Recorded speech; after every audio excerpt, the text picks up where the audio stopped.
Atal Incubation Centre, ALEAP WE-Hub and Atal Incubation Centre, CCMB, in collaboration with G20 India Presidency, organized the Startup20X Hyderabad Sabha, an innovative and influential panel discussion. The event aimed to serve as a platform for various stakeholders in the global startup ecosystem to come together and share their perspectives. As part of this initiative, an open discussion forum was held to discuss the Startup 20 policy report. Facilitators of the startup ecosystem, government officials, CEOs of incubation centers, investors, and bankers joined the forum with the objective of achieving a more fruitful outcome.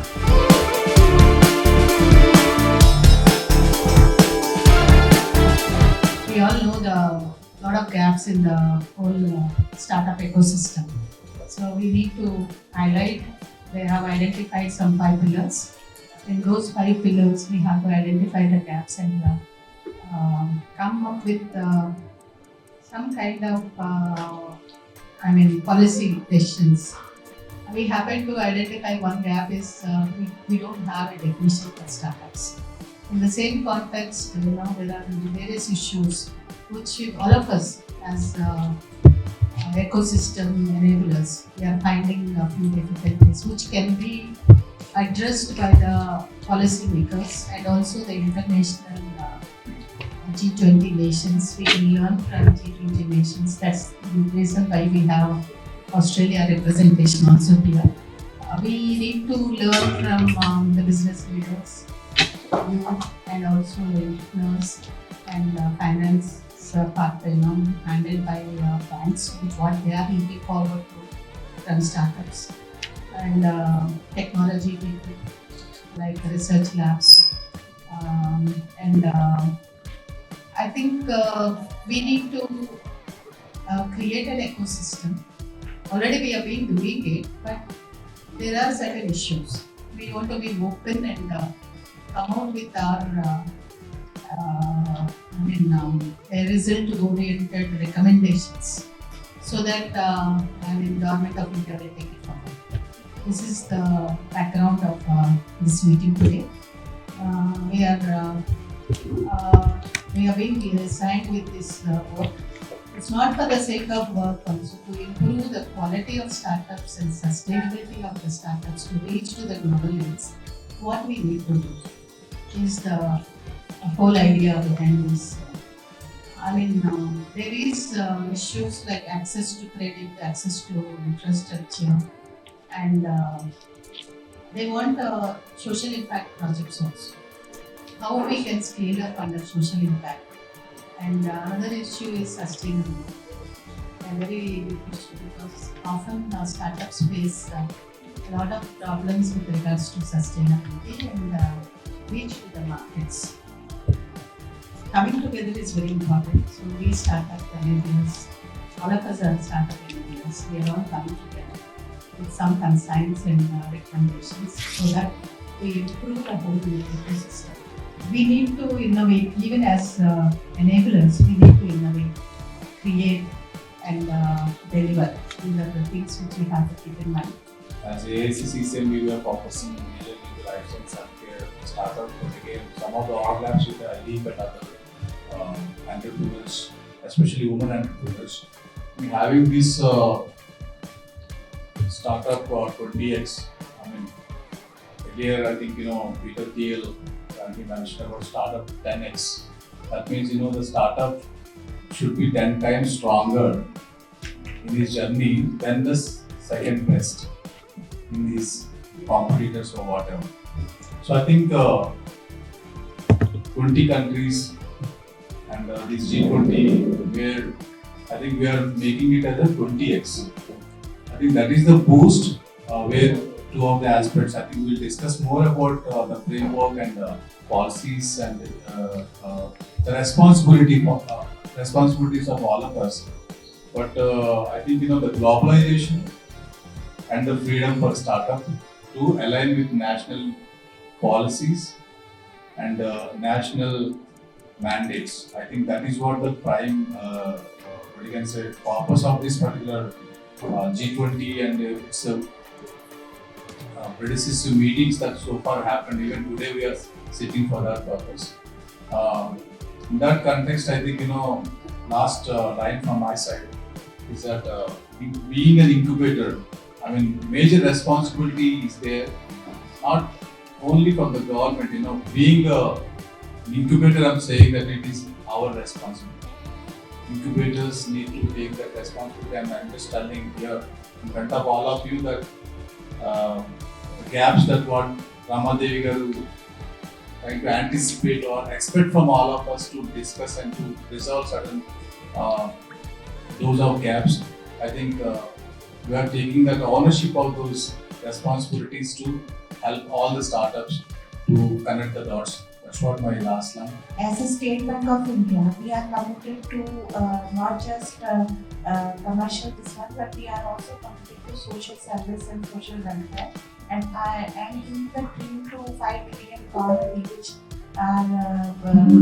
the present government has, so we are totally committed for that. And I sincerely believe that startup ecosystem, unless it is developed, we can't reach that goal.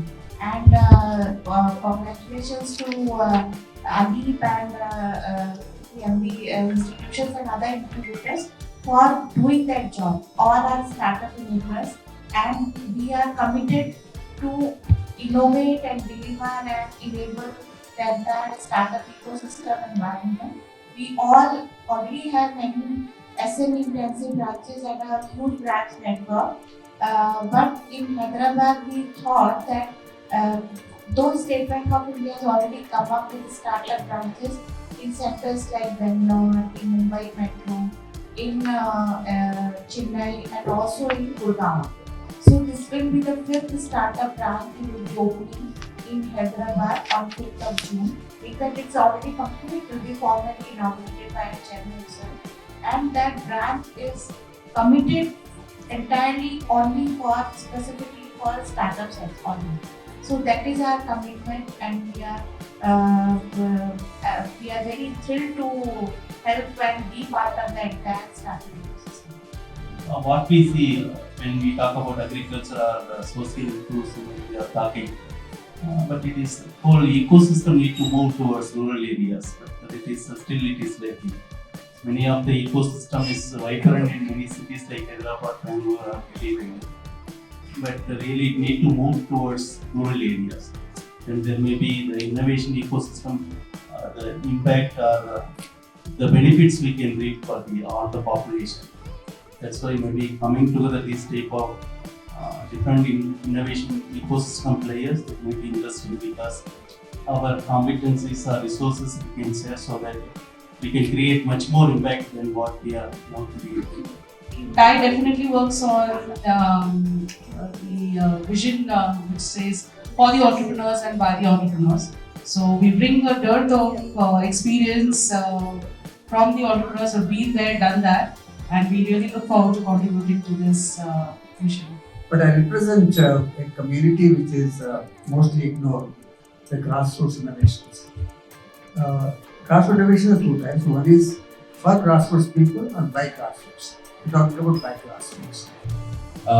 So the bank, HDFC as a startup journey started way back in 2016, right when the government of India announced Startup India initiatives.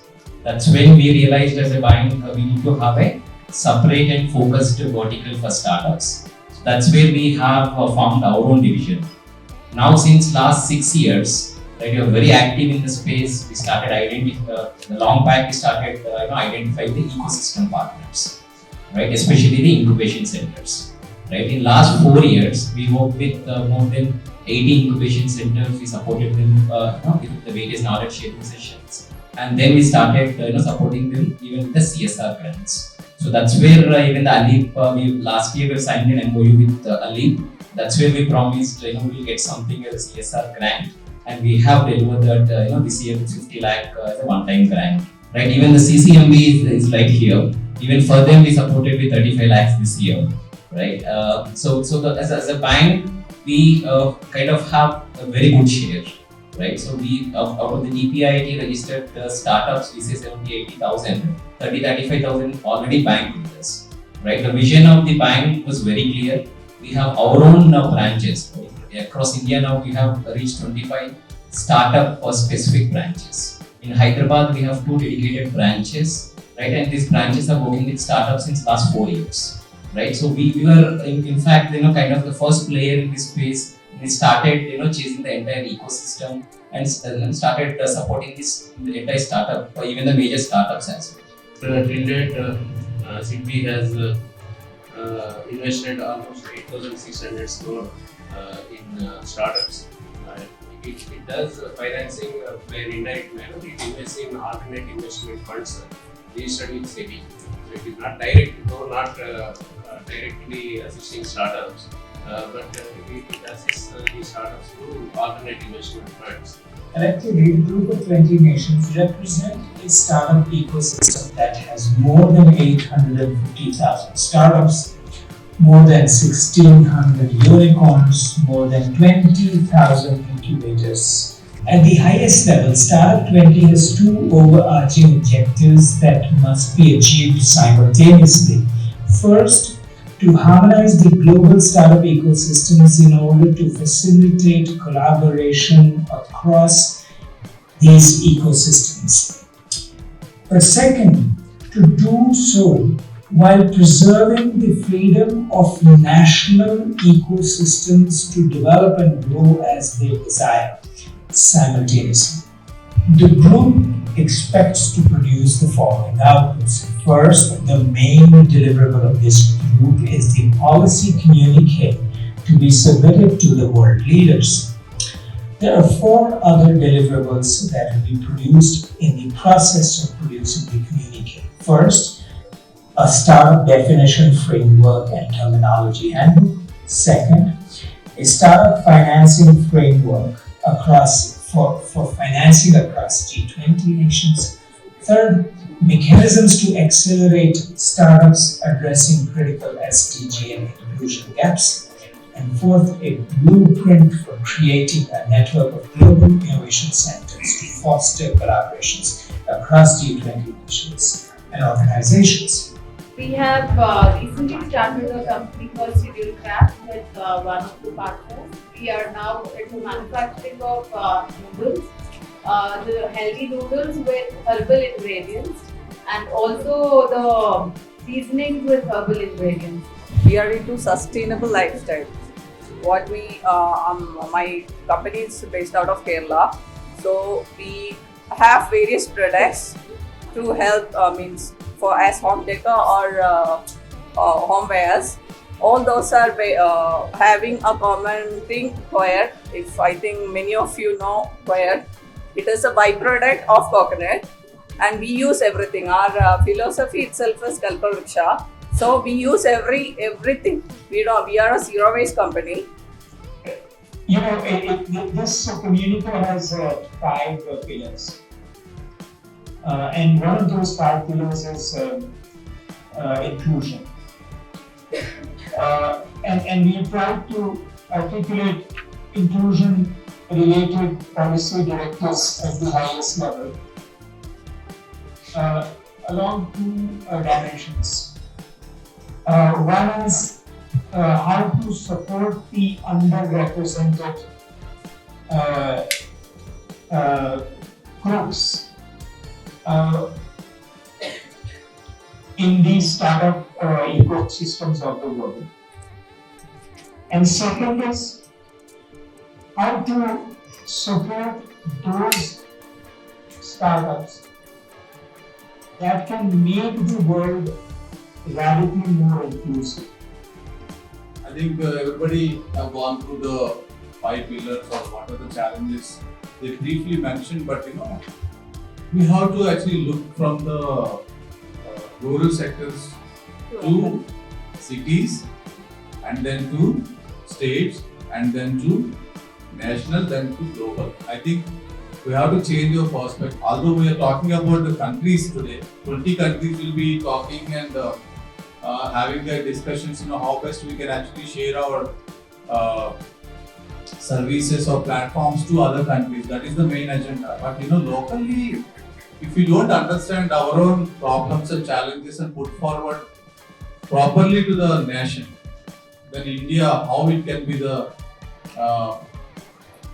what you can say center or hub to all the countries to give provision from our side and also to their side, because 2-3 challenges that we have, for example, as Uttam mentioned about, I think procurements and imports, simplest issues that we have, they look simple, but they're very complicated. Okay, I can apply for an FCRA to get foreign funds for our own startups. It's not for the incubator, for example. The incubator is again supported by the government organization like CCMB. But the application is there with the MHA from past 2.5 to 3 years. We are blessed with our host organization CCMB, for example. And we are rooting out the funds because CCMB is exempted because of the CSIR. It's a society. So like that, many other incubators may be having these challenges locally to get the funds from foreign, be it the CSR money or the philanthropic money or whichever the way. So that is one kind of problem. So I think having our own these challenges nationally, how these mechanisms are friendly to our startups or the incubators, because we are talking about the startup 20X, how we can actually do it 20X when we are not even able to reach to the 10X. So I think having this challenge in front of us, not only one challenge, maybe some 100 or whatever. So today, let's put out those at least some 10 to 15 solid pointers that can actually add up to this draft document from this table, from this room. But a couple of things that I have noticed, the similarities that are there between Australia, for example, and India. And Dr. Rama pointed that out earlier when she said, the quality of the startups. So that pipeline of startups, and it starts with getting the youth interested and the students and the people from their 10th grade or their early university years. Then you get them interested in the startup opportunity, and that's where it starts. Still, I'm sure maybe we have again similarities with India. In Australia, it is like startup is not considered as a viable career option by the students, the parents. So infusing that enthusiasm in the youth is very important. That's what probably ATLs can actually look at it. Parents can be included in making some models. Parents can also be the award winners along with their kids. Maybe some teams can be made like that. I'm just thinking they're the blunt ideas, but that's the only way to include them so that they can understand about what is a startup. Our ATLs, for example, at the AIC, CCMB, we nurtured like AIC and ALEAP also. They actually are trying to make patents, trying to form companies at the age of 13, 14 or 15 years.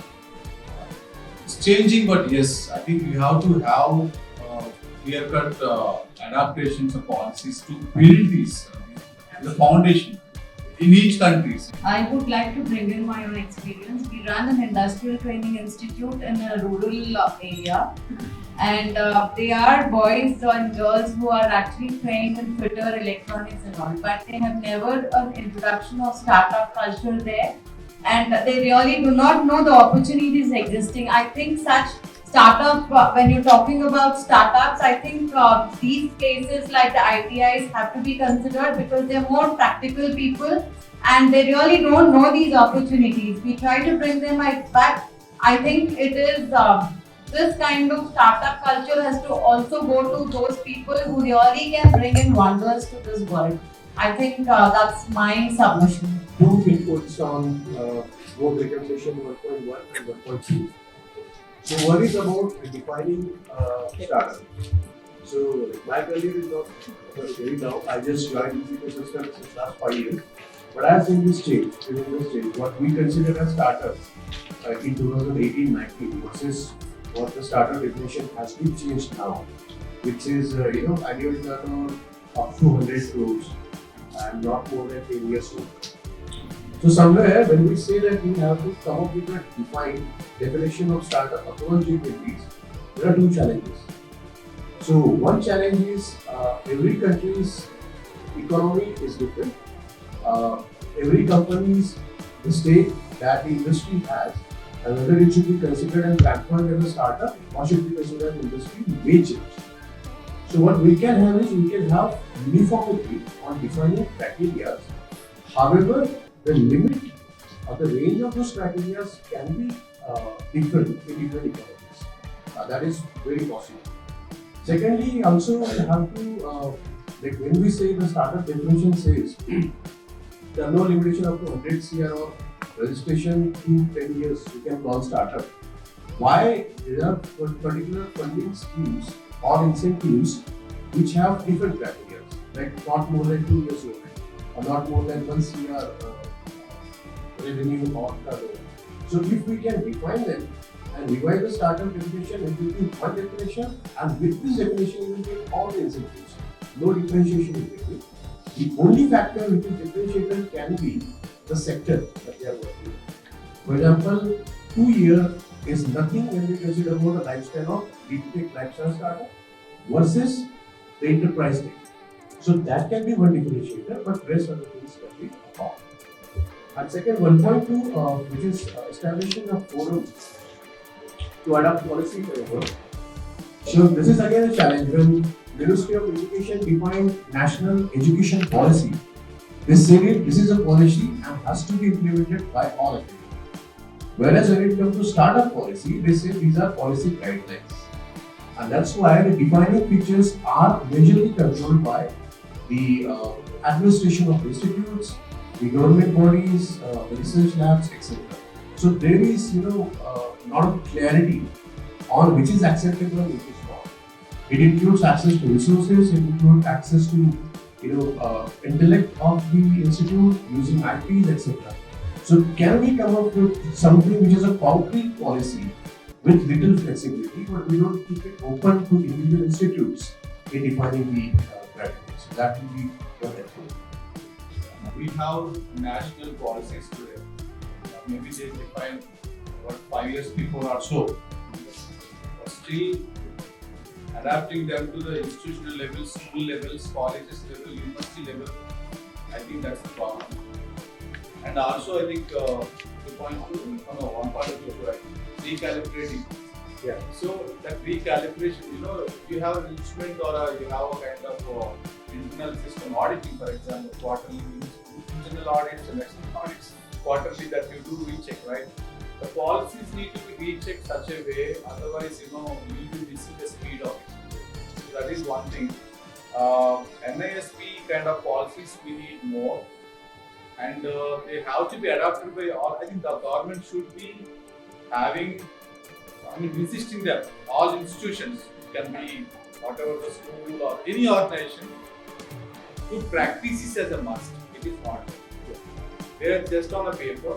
Okay, it is there. You can use, you can implement in your organization. At least IICs, Institutional Innovation Councils, at least trying to align their policies as per NISP. But I think you have to reach it. It's very true. We don't have a compulsory mechanism in our policy.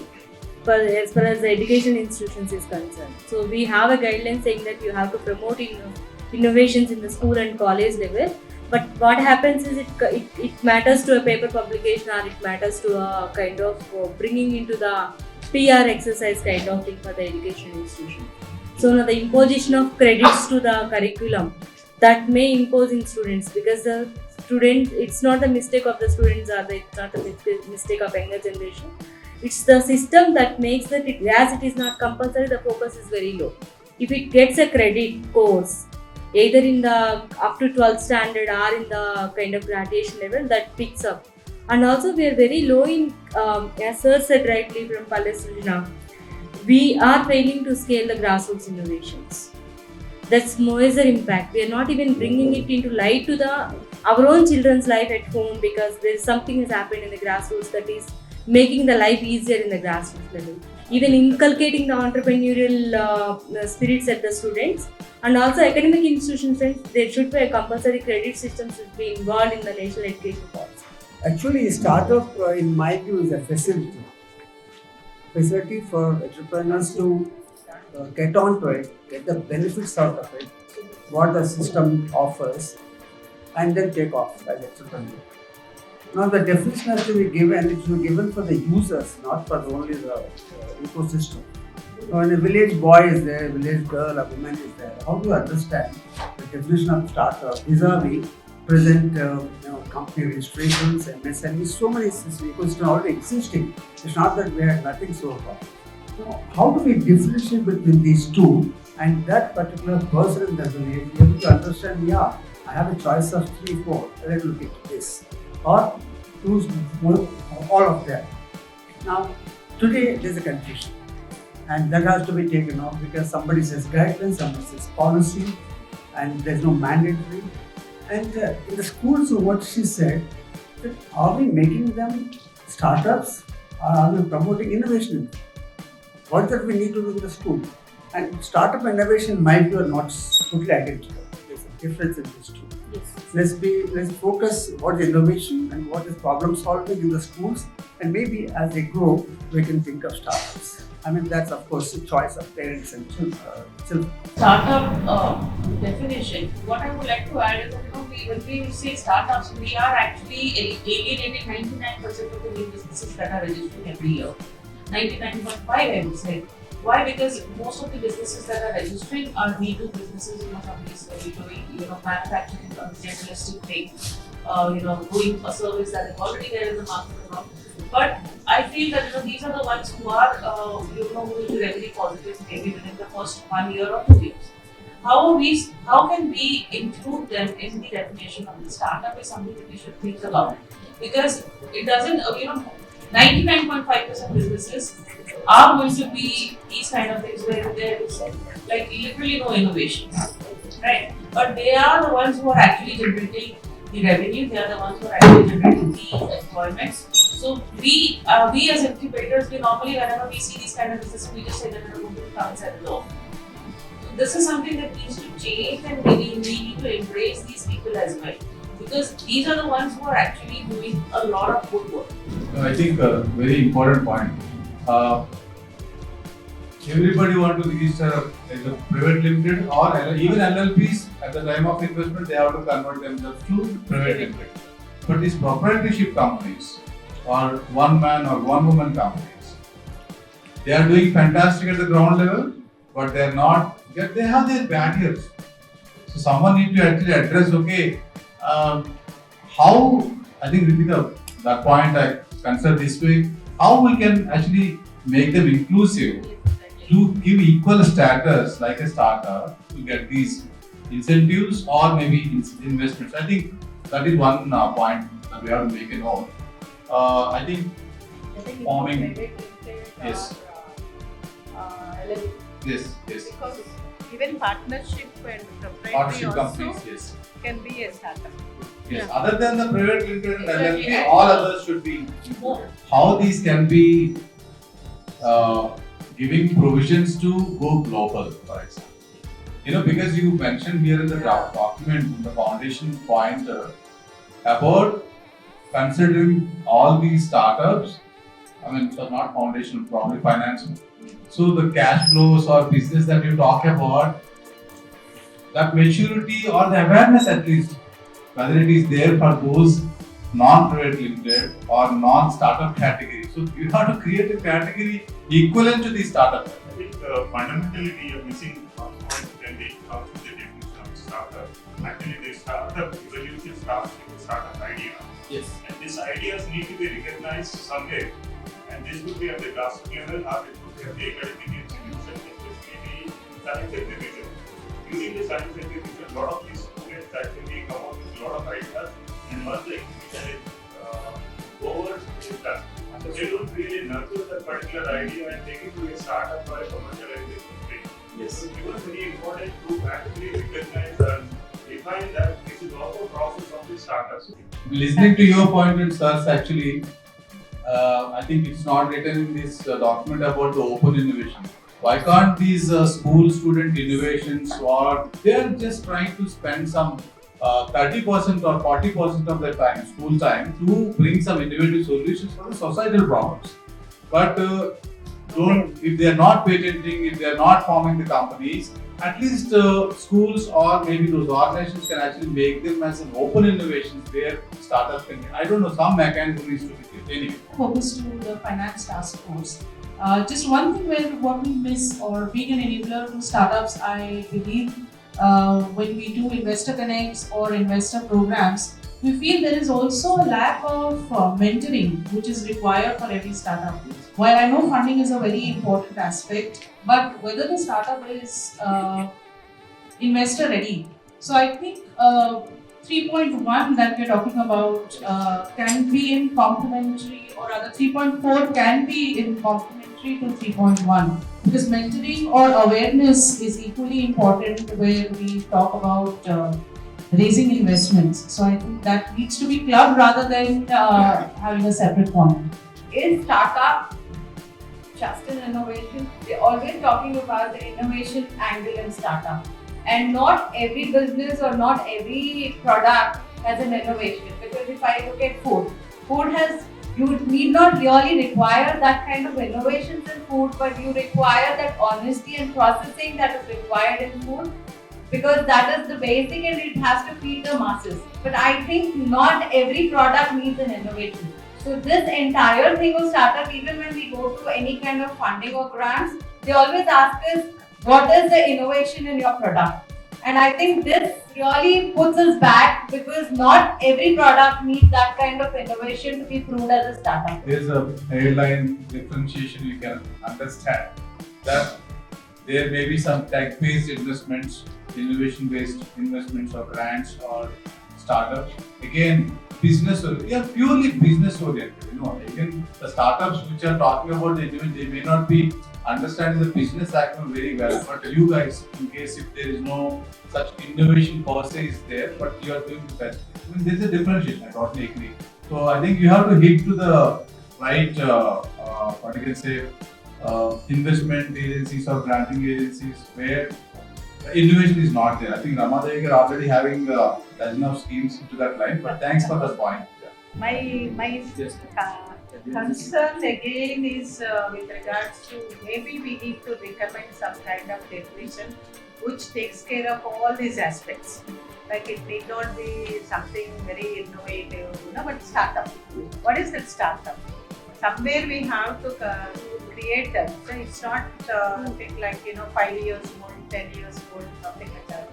There is a very vague way of looking at startup definition.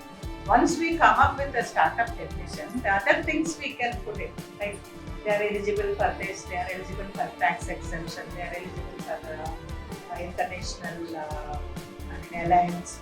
Everything falls into line. But who, as Ganesh sir said, the rural, we need to give opportunity even to the rural. There is so much innovation happening. So can we bring this definition even to the rural, not linking with,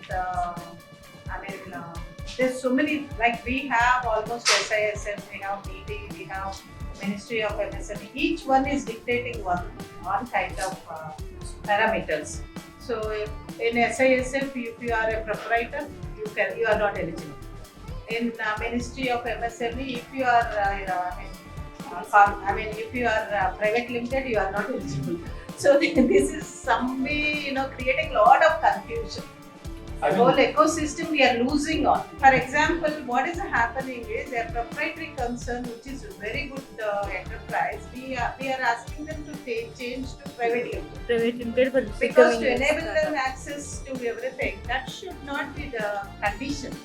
When you have a startup, you have a separate flow of everything, all the schemes. There's some innovation. You identified innovation. You are it's a product which is going to scale up in such a level, you should be given everything. One thing is every innovator is not an entrepreneur and vice versa is true. So the way definition demands is that you got to have an idea and then you also want to be an entrepreneur, then only startup will allow. Let's be clear about it. Then we know that automatically we segregate a lot. Those who don't want to have an idea, they will go somewhere else. In this context, all grassroots innovators have innovation. They come, They solve the problem, the solution they bring out.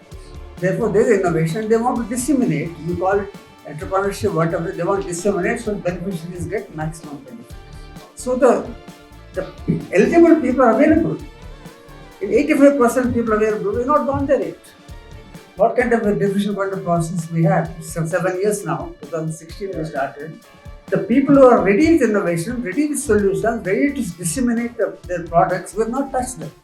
And you're looking at somewhere where train children, train colleges, train things. Why? If all of you, ecosystem, wants to really help this country, go to the people who are ready-made available. Make a difference first only for them. Can we make it a human being, has an idea, something useful to other people, and it will recognize him by the way. Like if you go to a bank, just ask Aadhaar card. What more you ask to open an account? Can we do something like that, and why not? Ultimately, we are doing all this for the benefit of people, not for counting number of startups or money invested. It's a benefit should go to the people. 7 years, startups have benefited how many? 90% are IT. And if you really take a stock of it, impact is not there in society. Most of us don't use startups even today of 7 years. But whereas if you go to the grassroots, there every innovation there has got utility by millions of people. And it's available. They need ecosystem, they need a friendly ecosystem, they need enabling ecosystem. Let's focus on that. Initially, first 5 years, let's concentrate on ready-made available startups, and then build the schools and colleges later, and with that strength to bring up and bring products. From startup phase 1, phase 2 should be made. Thank you. Sustainability, when it comes again, not having those scalable numbers, but at least scalable products. Whether you can actually sustain your business or maybe initial 2 to 3 years, or maybe whether you are able to pivot it or not. About we are startup 20x we are talking, but startup 10x at least linked to a sustainability matrix. There are 10 things about the needs. You know most of them and all of them also. Just reading out so that we can open it for 2-3 questions or recommendations. So needs, opportunity, discovery, timing. Timing is the key again. And pivoting, that's also mostly we discussed, or maybe most of them are adapting. And speed, that I mentioned to you, speed is the key. The pace, every incubator or any ecosystem stakeholder need to adapt.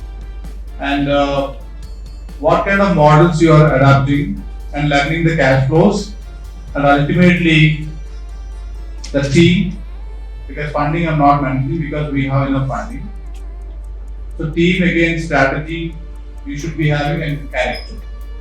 So I think having these things, how do you actually modulate or maybe link on to that sustainability models? Maybe 2-3 recommendations if you can give, that will be great. Yeah, I restrict myself to grassroots innovations. I have knowledge of last 17 years of working on this. Now, what is scalability? Scalability is the geography, or it is numbers, or it is revenue. So you've got to be clear about it. Let's be case. Like Malaysian transformation, most of you know, it is applicable only to Pochampally weavers. So what is scalability of this? That every house in Pochampally weaver should get it. That's the scalability ends. There is certain animal treatments, and they are useful only where the plant is available.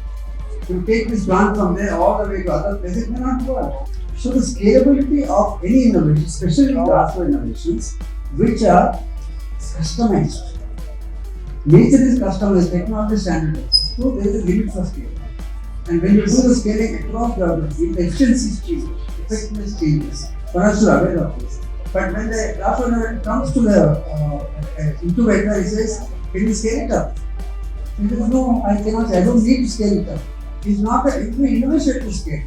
The SDG goals, in fact, of each nation needs to one good recommendation. Each nation should address one SDG. That's what you say.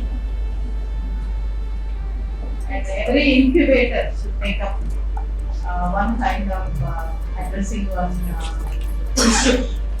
And another aspect which is hurting our startups is we are encouraging manufacturing, but there is no infrastructure.